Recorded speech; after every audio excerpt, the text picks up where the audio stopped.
responsibilities can impose. In her infinite wisdom, the Church requires a vicar general to assist the bishop.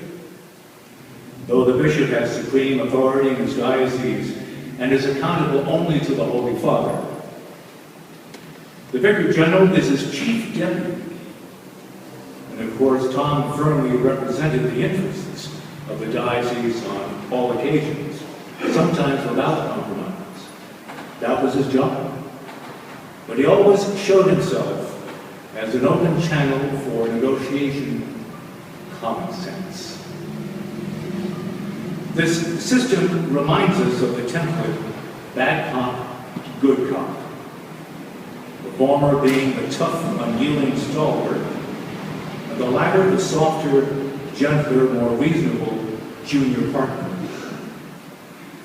You probably know who has to play which role, but let me clarify for the record that for more years than most of us can recall, Tom was the good cop in the diocese and accomplished a great deal, quietly and without damage.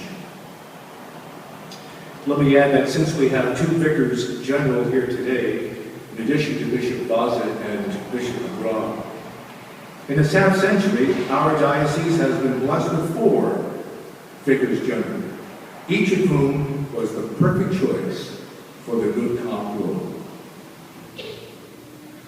Tom Keyes also brought about a great deal for the clergy, notably a decent health insurance and a first-class long-term care insurance coverage that is the envy of every diocese. And when on the departure of Bishop Steinbach, the College of Consultors elected him our apostolic administrator with full authority until the bishop was appointed. During these months, Tom was able to be the good cop with no bad cop to deal with. Apart from this role, he wore many other hats. Director of Catholic Social Service, Director of the Catholic Youth Organization, member of the Diocesan Tribunal, and finance officer. His secret, of course, in running these bodies was to have assembled a host of gifted and loyal secretaries who covered all the bases and left the major decisions to him. The last 2 decades of the 20th century were unprecedented, thrilling, and hardly bearable. And Tom was in the middle of most of this trouble, more its victim than its cause. In addition to the circumstances of the time, his health issues never interfered with his duties, but they never disappeared. Without a family history of this disease, he nevertheless contracted adult onset type 1 diabetes after an automobile accident in Ireland in which his mother was mortally injured. This condition did not allow him to treat it by pills, but condemned him to lifelong injections of insulin. An attack of encephalitis, an acute inflammation of the brain with a high rate of mortality, or permanent disability, confined him for days in the neurological ICU at the University of California Medical Center in San Francisco. Having spent long hours in the unit, the retired bishop, Bishop Hurley, thought that his vicar general's recovery was miraculous. And it will come as no surprise that Tom's final assignment as a pastor was ended not by retirement, but by heart failure that fastened him for the rest of his life to a portable ventricular assist device, or a heart pump, the first one given in California to a candidate for a transplant, which terminated his active days. Perhaps it was his humor that preserved his sanity through most of this. In the end, he advanced to his last and perhaps his favorite title, that of full-time pastor.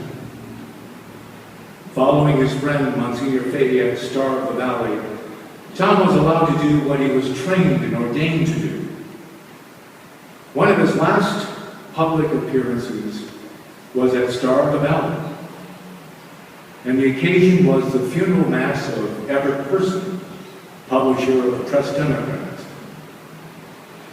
Short of breath and a bit stooped, Tom had been forced to retire from active ministry, and already he was showing the brutal ravages of chronic poor health.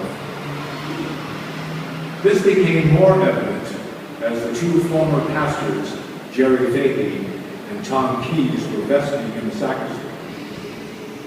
Tom, his eyes twinkling, asked Jerry to keep his homily short. The problem was that the battery in the heart pump, he said, lasted only 2 hours. And of course, this makes me wonder if he could possibly survive today's homily. Tom remained faithful to what was asked of him until his death in Ireland. Fate had required him to address problems that neither he nor any of his contemporaries were prepared for. But neither would he or could he evade them. His work, as he saw it, was part of the Lord's plan for this embattled diocese. All in all, it was a plan that many may criticize as not perfect, but it was a plan as good as any he knew in those most difficult times and in circumstances beyond his control. Before Dietrich Bonhoeffer was led to the gallows, stripped naked and barefoot, he told another prisoner,